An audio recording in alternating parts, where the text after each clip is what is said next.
The digital world has been fast-forwarded, and the future of commerce is governed by new rules, priorities, and expectations. So what does commerce look like in a post-pandemic world? We asked experts and looked at leading research to find out. Here are the 5 key trends you should act on in 2021.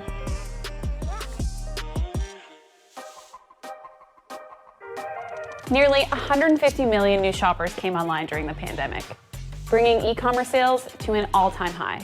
New customers means new competition. As legacy wholesalers and retail giants sell direct to consumer for the first time, e-commerce is more competitive than ever. It's getting the basics right that will be what sets the best performing brands apart. To succeed, brands must take an omni-channel approach, using product and customer data to improve the user experience, especially on mobile. The brands who do a better job of making it easy for people to buy the first product will probably be the ones that win over the ones that have very intricate, beautiful stores, but no one knows how to shop on them. The greatest danger when we now push more novice users into online shopping will definitely be still not achieving this UX baseline or basic implementation.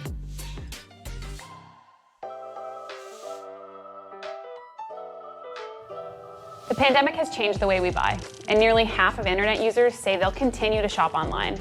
With a high demand for convenience, brands are making it easier to check out, converting in-person shopping into virtual experiences, and experimenting with 3D modeling and augmented reality. AR is a great tool to help customers try their products on at home, or at least mimic trying them on. Retailers need to get creative to reduce returns because returns can destroy a business.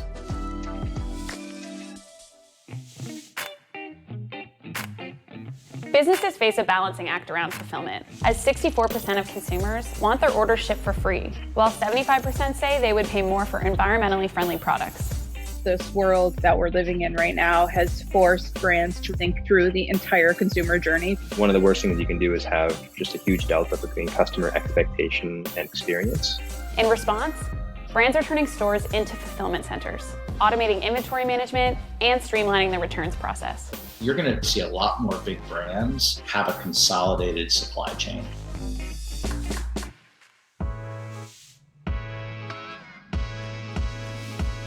Half of all global e-commerce sales happen on marketplaces, where search is often unbranded.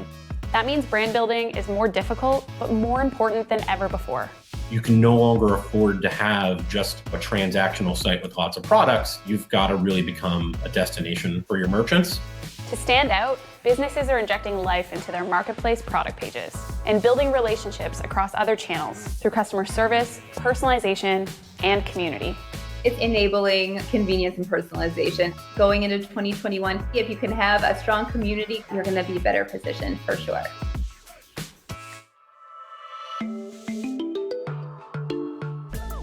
Digital advertising is getting more competitive. And as brands prepare for a world without third-party cookies, the cost to acquire new customers will surge. As customer acquisition goes up, our merchants are going to be very focused on customer loyalty. To retain customers, brands are finding new ways to reward their most loyal buyers, exploring subscriptions, and communicating with customers directly. The all-important email address, get that direct contact. I think it comes down to where is your customer and where are they inspired, and then you deliver the message there.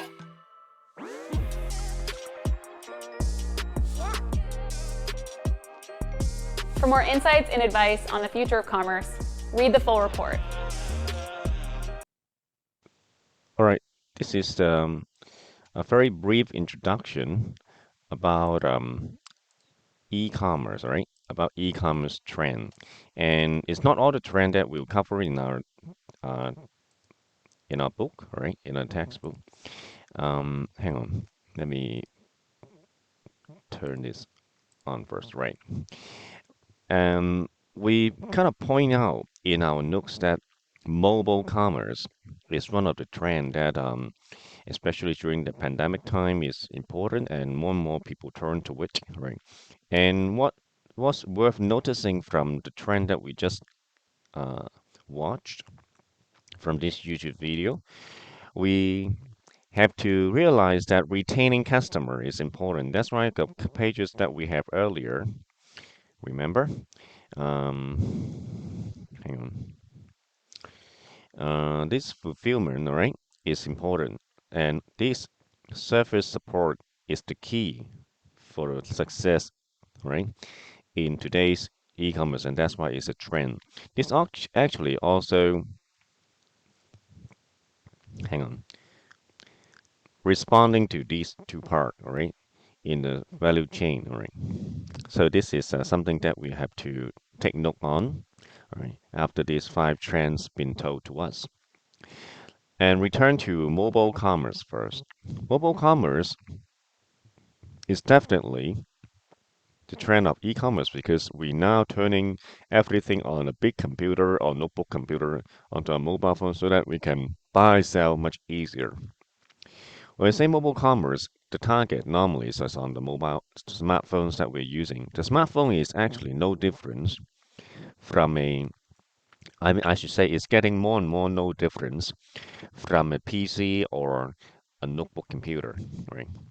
It's because this processing power is getting more and more powerful.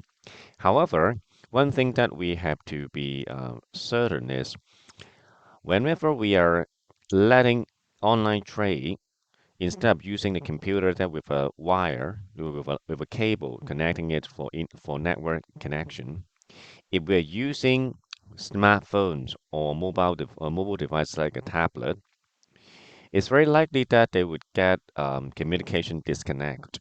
If that happens during your transaction, that will not be good. So one of the key way that we have to secure mobile commerce to be successful and it become the next trend of online trade or e-commerce, we get to be sure that even there is a very weak connection, transaction still happens with ease.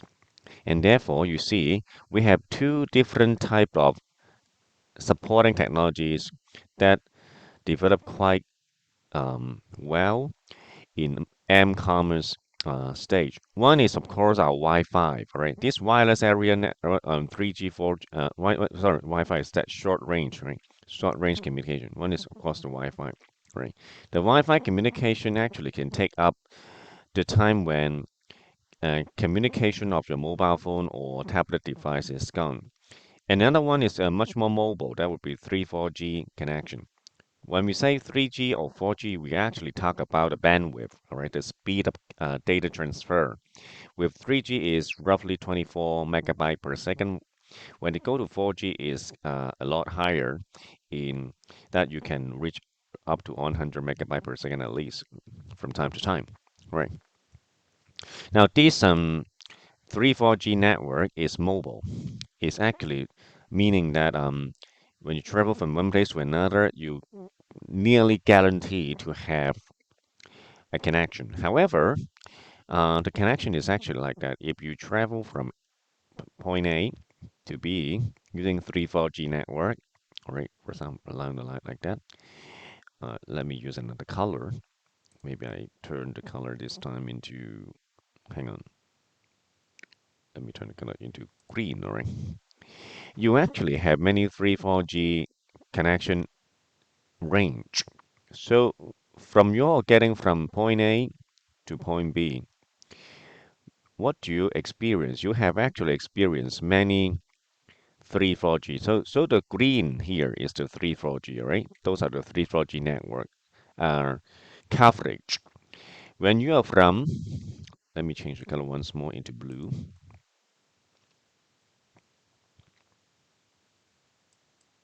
If you travel from A to B, all right, like that, all right, when you reach the end of the first circle and go to the second one, there is a time that you have no connection, right? So if you are having a transaction in that particular point of changing network from one circle in another, your transaction may be void, and that would not be a good user experience when you're buying things, right? Therefore, the short range here is actually to take up the connection, even though at times that you may be at the verge of a particular 3, 4G network, there will be no connection. In other words, doesn't matter if you have the Wi-Fi here to take up, all right, the connection, then the mobile device will shift, all right, will switch to this short-range device automatically, so you can still be able to buy and sell smoothly without experiencing this kind of uneasiness. Right? And therefore, we see Wi-Fi is getting more and more development that we would let more and more data go through it. The difference between a Wi-Fi and a 3, 4G, of course, is this one is a fixed network. It may be in a room that you have that Wi-Fi, that room may be 100 by 100 meters square, all right, things like that. While the 3, 4G or the wide area network is actually a situation where you can move around but still have the connection, all right. And is it doing good right now? This is good, right? And that's why the mobile commerce is getting more and more um, popular in our world. And the device, of course, is an app and also the service. That's always the case.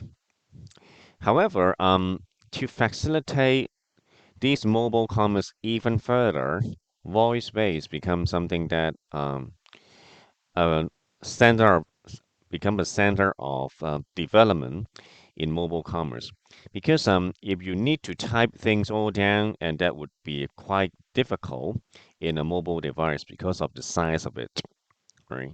So how can I control a mobile device, which in a way that I can then lay the order of my wanted items or service easily. If I can voice control it, that'd be nice, isn't it? And that's why this couple of years we see the development of AI, artificial intelligence, or we say the appliances as we learned in chapter 1 that devices are getting smarter and smarter. That's in a way is actually letting the device recognize your voice. So you can voice control your mobile device in such a way that you can lay order using a mobile device easily. And the device can use the text to speech technology. That means it can read out what you order, and then you can kind of be certain that the device or the other part of the party is getting the message correctly. If these voice-based things is doing well, then really that we don't have to rely on a desktop PC or bigger PC to do e-commerce. E-commerce can reach another new high. All right. That's why we see this couple of years a lot of technologies on AI called NLP that you're gonna learn later in chapter 13. Um, NLP is natural language processing in AI. It's developing alongside with this voice-based commerce aspect, which facilitate people to give to buy by voice over the internet world or in the internet world, I mean. So you can speak the name of the website and then you get there right away.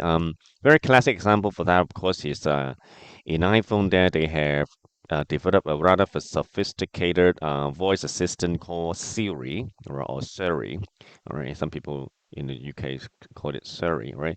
Siri is a voice assistant that you just name it and then you just say something and then it would do something for you right away. For example, I want to know the weather today, then Siri will give you the information right away just by talking. All right, just by talking.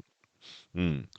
And this is ubiquitous computing that also we mentioned in chapter 1. Can you remember?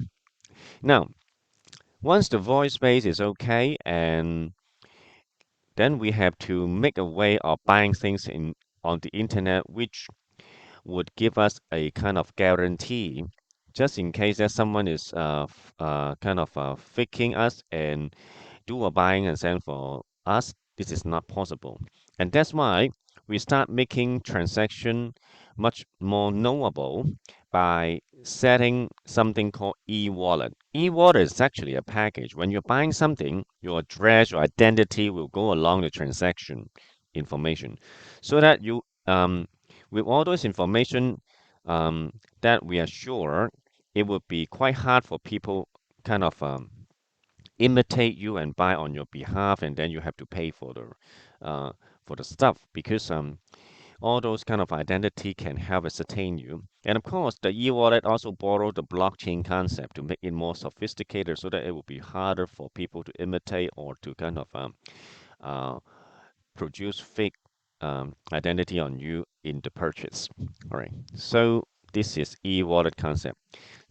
Therefore, instead of just a simple buy and sell amount, now you see more finance, more information of the customers or a driver license for identity would go alongside as a package in every of the e-commerce purchases. Now, to further secure the voice-based e-commerce, you see a lot of the mobile devices have these three particular features to safeguard them so that it's very hard for you to imitate a particular mobile device giving out e-commerce by means of voice. The first way, of course, is they record the machine, right? So with the machine manufacturing code being recognized by every transaction, if anyone want to imitate you and give the same order and kind of doing a fake trading for you, it would basically be impossible because they have to have the same manufacturer code as your mobile device. And this is the technique that we call, call recognition. That means the device, right? The device is registered. Only by a registered device of a mobile device, for example, you can give order or purchase. Another security feature is real by means of the real address or location or your location information, people can kind of figure out that the people giving the purchase or giving out the purchase is a real person because they have a real address. That's meant by fixed shipping address. So with the location information that the transaction is known, we can make use of the global positioning system or GPS or Google Map to find out if this is a real place in the world. All right. And then that would have a higher chance that we can be certain that the person giving out the purchase is a real person instead of a fake one. That's the fake address talking about. All right. And the third one, of course, is to learn about the way people talk, and that would be voice recognition. With today's NLP learning ability, all right, this would be adding up another security feature in the voice-based e-commerce. So because faking or imitating another person talking habit is actually quite difficult.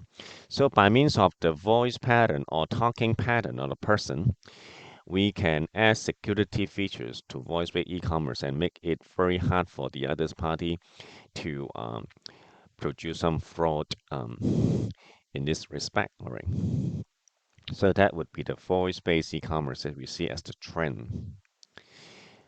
As for the technologies that we will explore here, we have basically how many? One, two, three, four aspects that we're going to talk about on online trade support. The first one, of course, is payment, and then the next three one is about how to let your product service known to the customer, which actually is echoing something we see in value chain. Because if you have a product and service, but your customer does not know or do not know that you have something to offer, your effort will be worthless, right? And that's why getting yourself known to the customer is always the key of your success. Anyway, first of all, how to pay. How to pay payment money is something that we have to contemplate in our society. In the old days, we think money is something that you touch. Now, in the e-world, digital world, we're kind of thinking that can we make money into some digitally stored value so that it can be traded easily? And that's why the concept of blockchain is actually also follow the same idea, right? How can I make something like that, right? So that this digital value cannot be tampered easily, and this can act like money, all right? The purpose, the function of money actually is to let us to have some ability to gather resources, right, from other people, and it could provide us with a convenience of exchange, right? So this is an exchange too. If you really take a look at money, right? If you study business, never that you can avoid to study the nature of money, right? Is this gold that we call it money? Is this silver that we call it money? Is this iron that we call it money?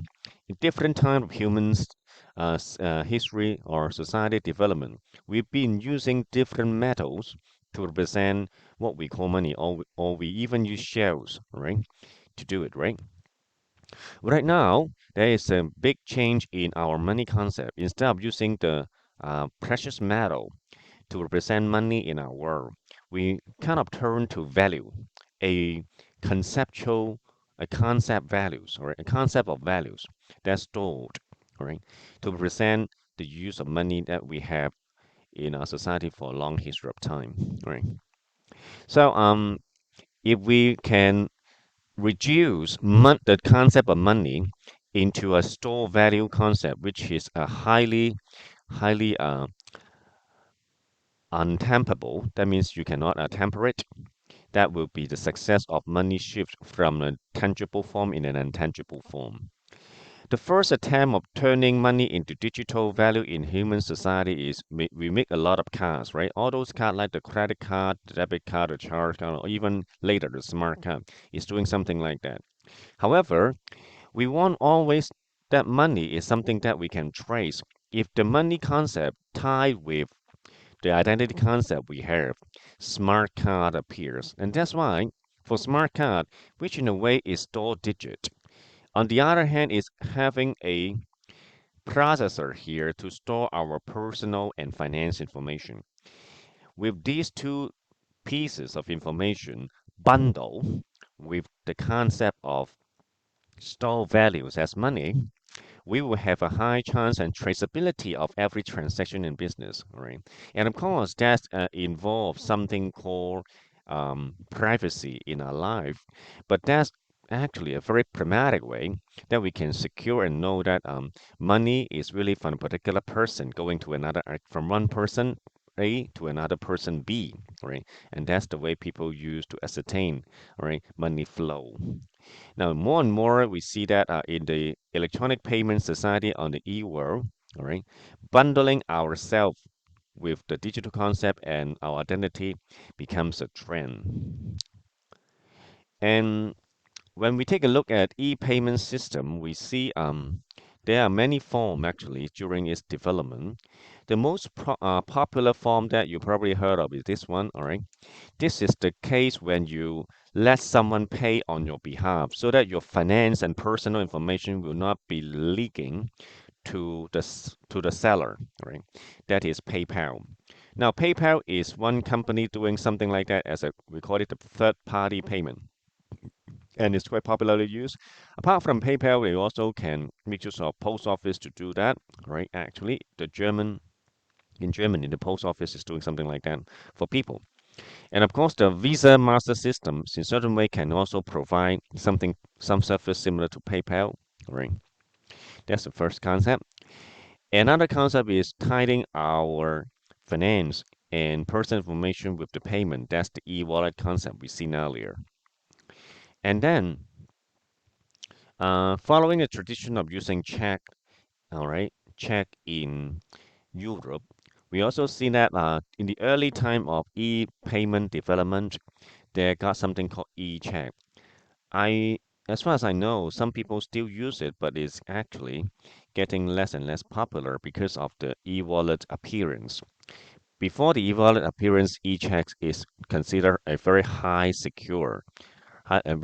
considered a very highly secure method of payment. And we also have the concept of e-cash, right? E-cash is meaning that we have a flexible way of recharging our card or payment so that it would be easy for us to pay, which somehow similar to the Autoburst concept, right? They have a smart card storing your information and also your payment data. That means your digital value, and then you can use it and recharge it as you wish. And some of the card there also allows you to um, have the card used but no identity saved in it as well, right? So the e concept, the e-cash concept in the form of autoburst allows you to reveal or to disclose or not disclosing your own identity when you're doing the e-payment, right? And we also see it in the payment world. They got something called micropayment. Micropayment was actually made for two businesses that they run together in an advertising model. That one company, that may be a Facebook, right, or Twitter, they help advertise for another company that may be a bookshop, right? So what they're doing is they let this bookshop have an advertisement in their web. Whoever click that web once, that means they're interested in the web, and they would have to charge the bookshop for the advertising fee, all right?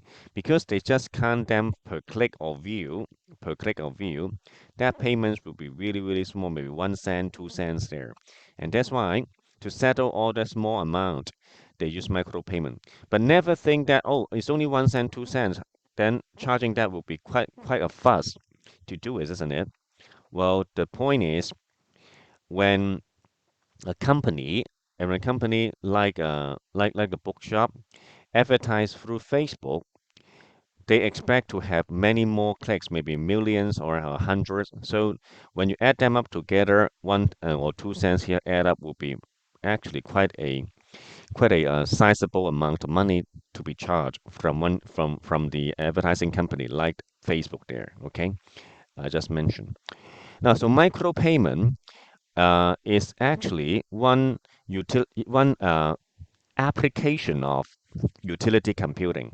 That means you can control, all right, you can have a better grasp about your expenses, all right?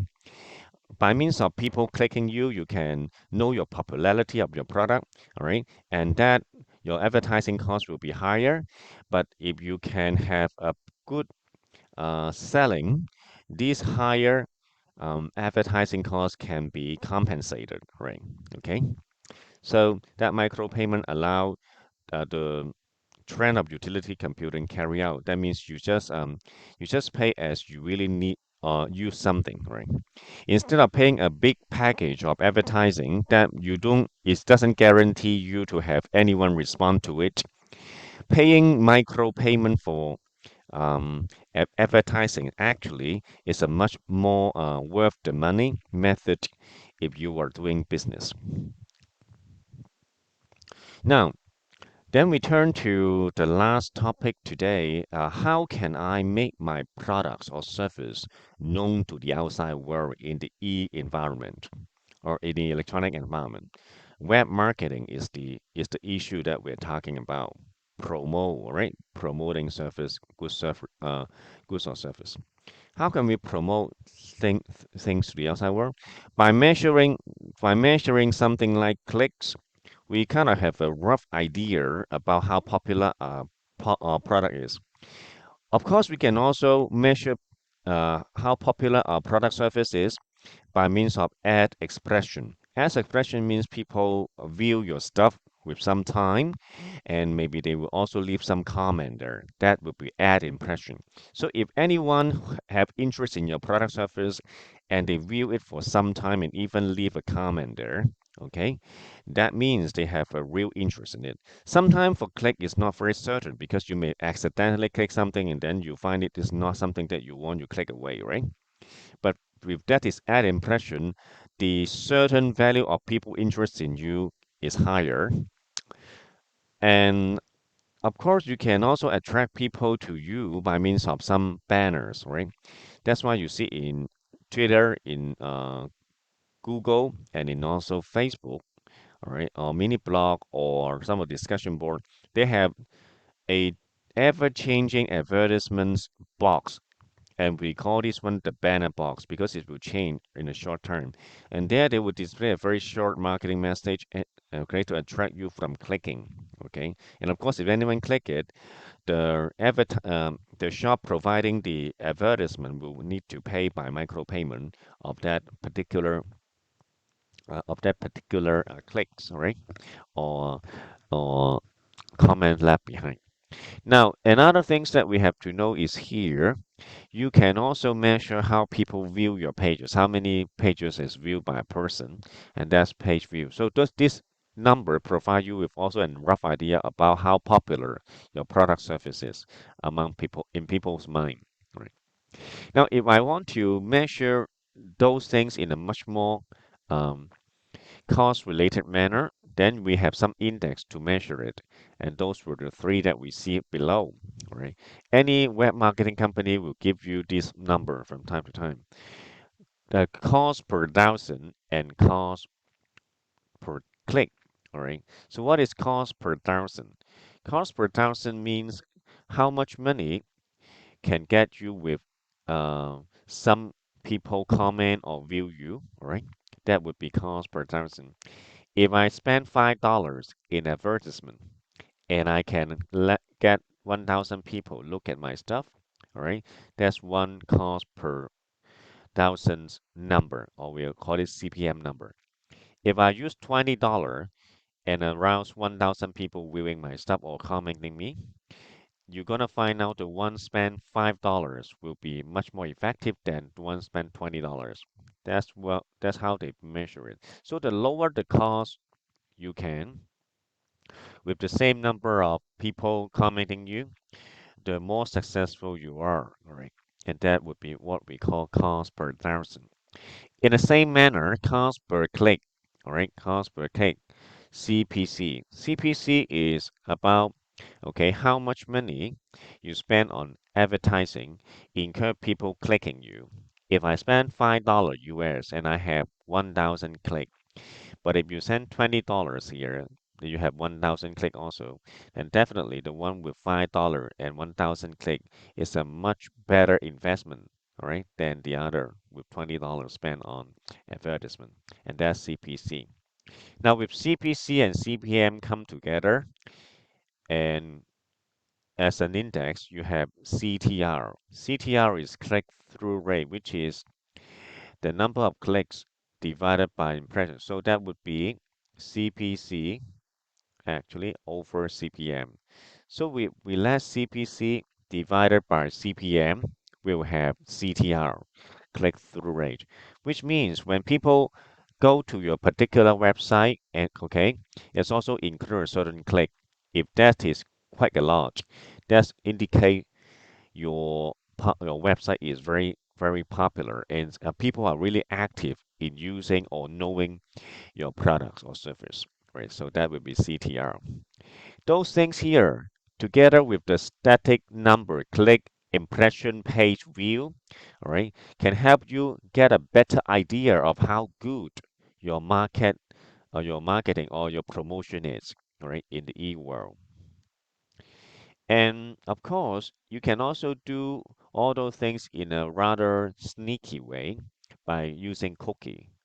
Cookie is what? Cookie is actually a text that have information about your customer and is saved in a hard disk.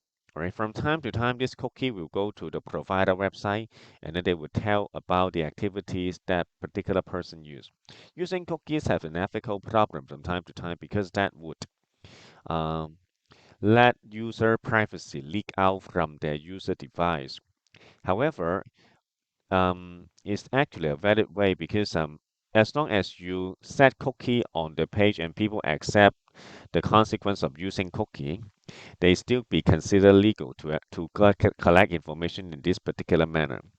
And if you do not want your information be gathered by someone, right? Some of the websites, seller website, you maybe you can consider clear your cookies every time you close your browser. And that way, then the cookies will be discontinued because cookie go to website on normally with some time interval, maybe 5 minutes, every 5 minutes, every 10 minutes, or every 15 minutes, or every 1 hour.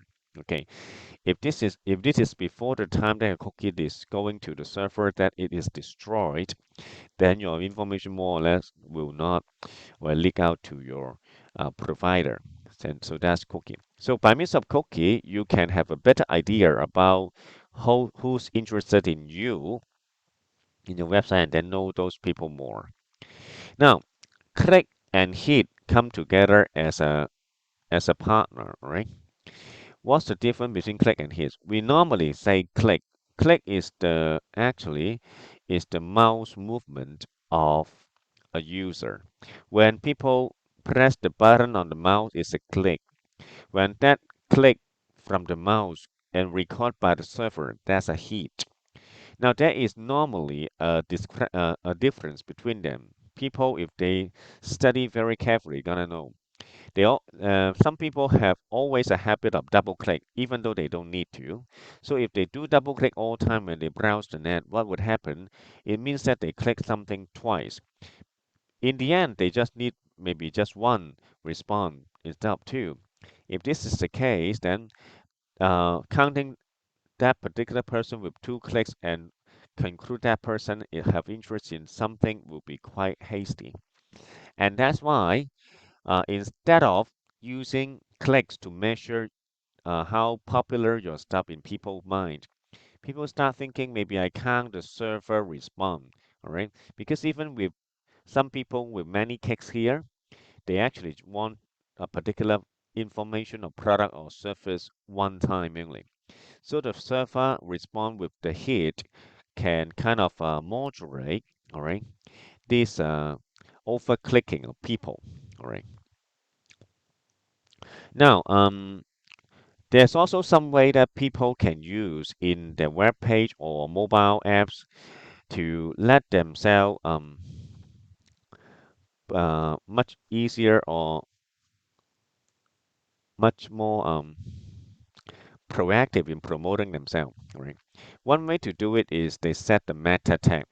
The meta tag actually is an indirect way to promote yourself to the customer. You set some specific keyword or search terms in your meta tag so that these keywords or search terms can be viewed by the search engine web robot. And then when this search engine's web robot classify the stuff, maybe you can be rank up higher. All right. Ranking up higher is the key of your success in today's information overflow society.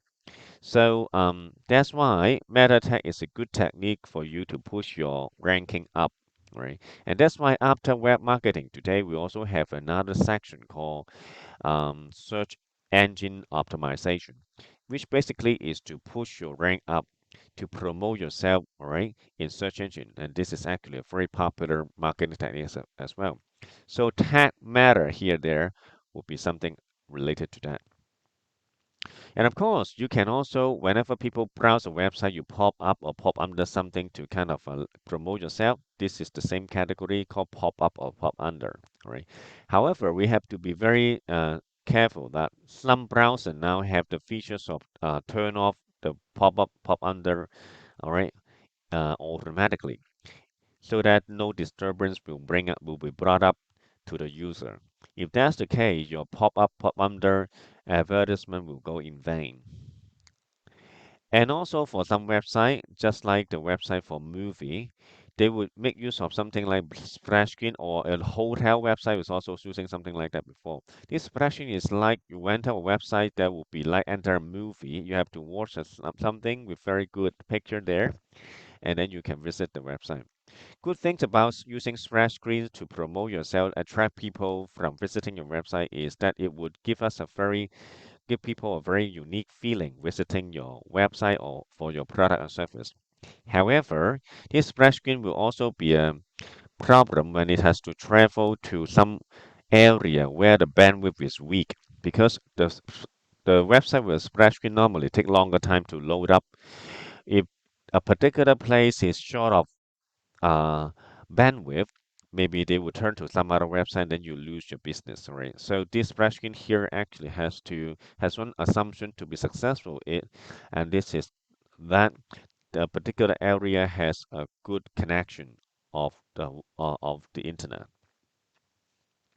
Now, the same as metadata, all right? The metadata, as we mentioned, is a way to push your ranking up so that you'll be able to search out much easier, and then people may have a higher chance, right, getting you and buy things from you. Spot leasing is actually working hand in hand. Okay, as a as a provider of the product service, as a company owner, you set whatever keywords you can think of, all right, related to your company and put it there in the meta tag. Okay. On the other hand, you can also buy a particular position in the web so that, okay, whenever people search for anything, they can always search you out.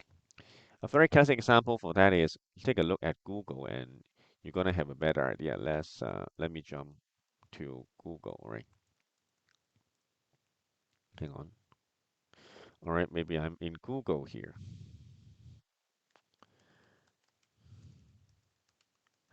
If I type something called watch, all right, you see here, the first one here, this one, you see, add, right? So this is not the first ranking when you type the keyword watch in Google.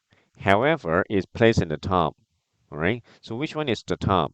The top is actually this one, Apple Watch. So when people want to know some information about watch, they actually will find Apple Watch first because Apple Watch is the one that most people seek when they type the word watch on the internet.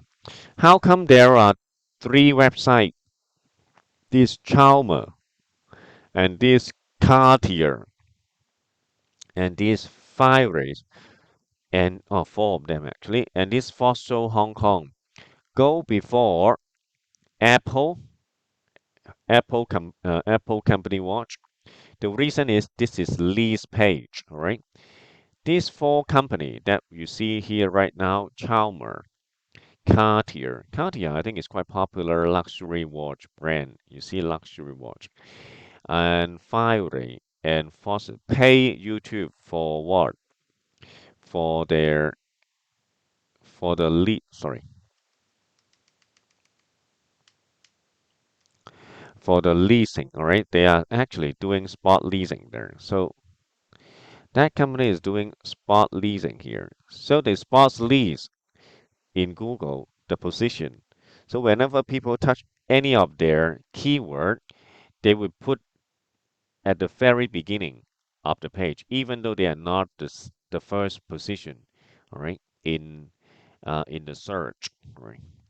And this is also a way that you see search engine earn money from company like that. Cartier definitely is a luxurious watch. They want people to know them, all right, whenever any people mention something related to watch, and that's why they do it that way, all right. So if you want to know the definition of lease paragraph, lease spot leasing is search engine would offer the place for companies to advertise purpose. So they normally offer them a high rank place, all right, high ranking place for them to be searched out, all right, when people hit their related work. All right, so mobile marketing, mobile e-commerce is the trend, and that's why mobile marketing the same. In mobile marketing terms, here we see a lot more apps is doing marketing right now, and they also make it in the form of game. All right, and mobile marketing is also now gathering people location information to determine how they can make their product service popular or good to the user. And the QR code is also a way of mobile marketing because that allow payment easier. And then the mobile as search, right? Image search here is all the facilities that we see right now displayed together with short message or multimedia messaging. All right, the last topic that we have to explore more today is SEO. Right? SEO is about how to make sure to the search engine, so it's help you to promote better. All right. So before we go on with that, let me show you another video. All right. And this video is here on search engine optimization. All right. So let's take a look at that. Hang on. Hello. Welcome to our introduction to search engine optimization, also known as SEO.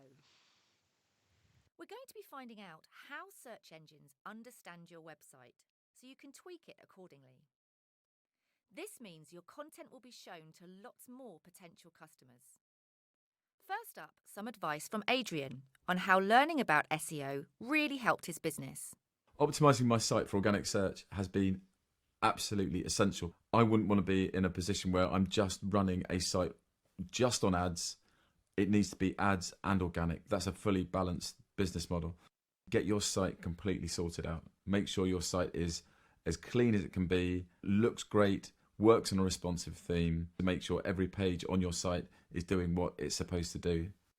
The first thing I do in the morning is click to see where I am for Best Man Speech. I'm nudging on page 2 of Google now, which to me is like Christmas. If I have the best site with the best information, I will stand out, and that's the plan. Simple. Every day, millions of people search online for everything from airline tickets to zoos. This means there are millions of opportunities for businesses to appear in front of potential customers. Let's say you own a small farm and want to expand by selling your produce online. SEO helps search engines understand better what you have to offer.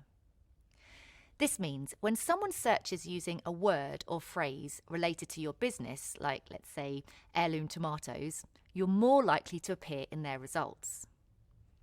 When a search engine returns results, some of them are paid advertisements. The rest are unpaid results that the search engine believes are relevant to the phrases entered into the search box. These are referred to as organic results. Search engines have formulas or algorithms that help them order the list of results. The search engines constantly scour the web for new content and try to make sense of it. Where your website appears in these results is affected by the words you use on your site. Fresh farm produce, for example, as well as other factors, such as how many websites link to yours. Does this seem confusing? Well, how's this? Think of a search engine like a matchmaker. The goal, to find the searcher exactly what he or she is looking for on the web. But how does this work? Well, to present the best possible results, the engines look for as much information as possible about websites. They might look at how popular sites are or what other people or sites are saying about them. They might consider words on web pages or keywords in the code of a page to better understand the topic. Each of these components will help search engines find the best match for your search. Search engines can now also consider the searcher's geographic location. A search from the UK will display a localised set of results. Chances are the same search originating from France will show different results.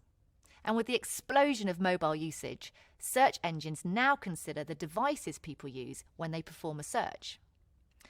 But just like a matchmaker who's been in business for years gets better and better, search formulas evolve and add more and more information along the way.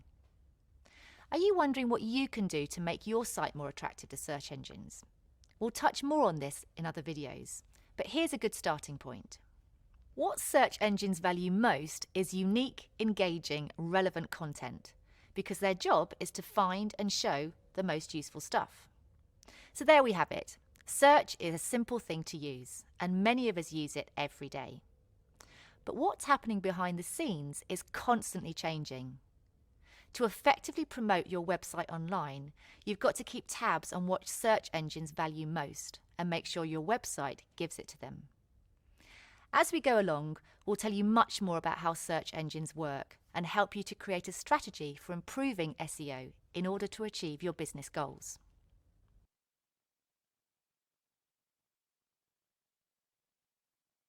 All right, that's the search engine. All right, that's the search engine introduction. And this is actually the things that we want to share with you from a slide which tell you how to do search engine optimization.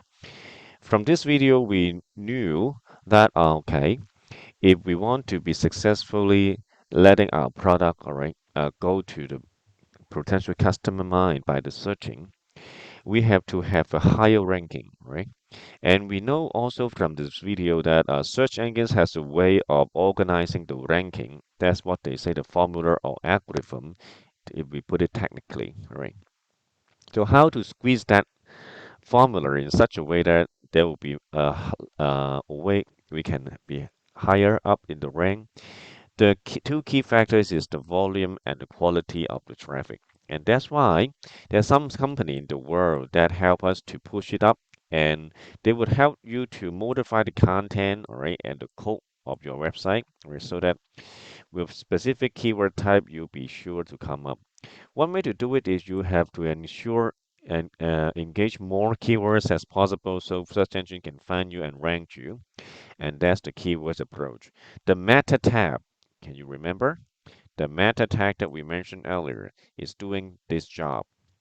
And of course, you can also change your title in such a way to be as inclusive as possible so the websites can go to you. And you can still remember in the video, we also talk about links. So getting people linked to you is another way that you can get yourself hiring or people link to other website, right? And that's why from time to time when you are in a discuss forum, someone will just post a link there just to kind of attract you to click on them so that you link to them or let people comment on the website. So the comment of people, that's the impression. As you see earlier, impression, remember add impression, impressionary. Together with people linking to you, that means the click, you have a higher ranking, right?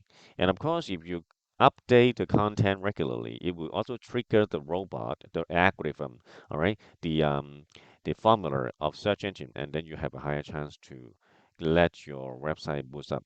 So those are the 5 techniques that normally people employ to optimize. And optimize means to push your ranking up, all right, in a website. And if you can do this, then your e-commerce on the web normally would have a better result, right? And that will reflect on your income statement. So that wraps up for everything we have so far on chapter 8. And chapter 8 is quite a long chapter, as you see. We initially give you the idea of value chain, linking that with the concept or the working with with chapter 7 extranet internet, and then we tell about different models, all right, remember, in e-commerce and different categories. We have 9 categories, remember there. And then we pinpoint 2 important e-commerce working, that the BC and the BB one for you, all right, as a highlight. The other half of this chapter is about a trend, as you remember. This is the trend, right, of the e-commerce, which we tell you about the mobile e-commerce and how the voice can help. And the last slide about the technologies of e-commerce tells you about how MoneyPay evolved and also how um, products and services selling online can be known to the people by means of uh, marketing and SEO. All right. So that wraps up for all we have for chapter 8. And thanks for your attention. So let me